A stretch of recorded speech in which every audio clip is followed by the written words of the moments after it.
What's got you all worked up, Mitchell? The question hangs in the air as our young protagonist, Mitchell, finds himself wrestling with a modern-age conundrum. He's neck-deep in the perplexing world of software updates, trying to decipher what feels like an alien language.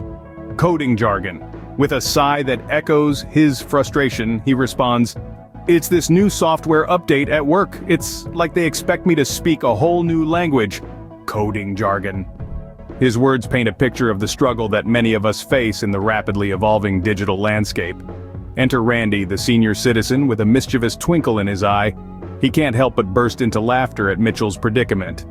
"Back in my day, a mouse was just a rodent, not something you clicked," he chuckles, adding a touch of humor to the situation.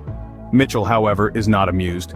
"Tell me about it. I feel like I need a translator just to understand my own job," he retorts, his words resonating with anyone who's ever felt overwhelmed by tech lingo. But Randy, ever the optimist, is undeterred. With a grin that's as infectious as his spirit, he says, "Well, lucky for you, I speak fluent techno-babble. Let's have a crash course."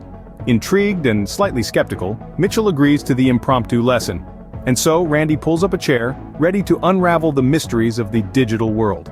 His enthusiasm is palpable, his mission clear: to demystify the realm of coding for Mitchell.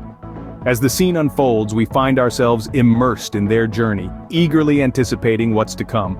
Will Mitchell finally crack the code, or will the jargon prove too much for him? One thing is certain, with Randy's guidance and a healthy dose of humor, the daunting task of understanding coding jargon suddenly doesn't seem so impossible. "Well, lucky for you, I speak fluent techno-babble. Let's have a crash course." Randy's words ring in our ears as the scene fades, leaving us with a sense of anticipation for what's to come. The stage is set for an exciting foray into the world of tech, and we can't wait to see how the story unfolds. So, HTML is like the blueprint of a website. It's the behind-the-scenes magic, Randy begins, his face alight with enthusiasm. He flourishes his hands as if pulling a rabbit out of a hat, bringing the dry subject matter to life with his playful analogies. Imagine a house. Before the builders start laying bricks and painting walls, they need a plan. This plan or blueprint tells them where to put the walls, the windows, the doors. It's the same with a website. HTML is the blueprint that tells your browser where to put the text, the images, the links. Without it, your website would be a jumbled mess of elements with no structure or order. His eyes twinkle mischievously as he leans in closer, lowering his voice as though sharing a secret. And coding? Well, that's the magic that brings it all to life. It's like a wizard casting a spell. When the spell is right, everything works perfectly. But if there's a mistake in the spell, he snaps his fingers dramatically. Poof! Things stop working. He chuckles, shaking his head at the bewildered expression on Mitchell's face. You see, coding is just the modern-day spellcasting. Back in my time, we had incantations like "Please Rewind" for VHS tapes. With a hearty laugh, Randy pats Mitchell on the back, proud of his student's progress in understanding the arcane language of the digital age. So, Randy, if coding is like casting spells, what's debugging? Mitchell poses this question, his curiosity piqued by the whimsical analogies Randy has been spinning. Randy, not missing a beat, leans in, his eyes gleaming with a mix of mischief and wisdom.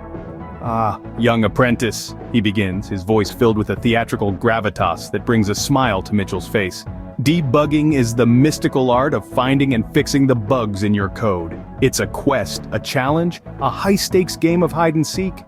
Imagine you're an exterminator, only instead of pests, you're hunting down errors, glitches, misbehaving lines of code. The bugs," he continues, "are the culprits causing your software to act up, to throw tantrums like a 2-year-old. And you, the debugger, you're the hero of the tale. You track down these bugs, these digital gremlins, and you fix them. You restore order, you make things work. You're a digital exterminator." Ah, debugging is the mystical art of finding and fixing the bugs in your code. It's like being a digital exterminator.